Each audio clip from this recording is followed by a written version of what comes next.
Fasting in the month of Ramadan, yes.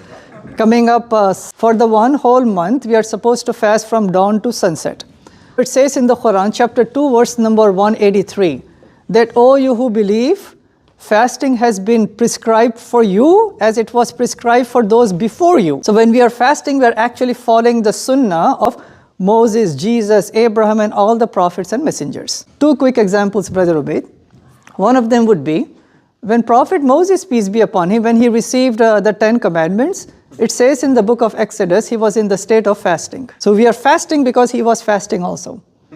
When it comes to Jesus, it says in Matthew chapter 4, verse number 2, Jesus was in the state of fasting 40 days and 40 nights. So we are also following his example.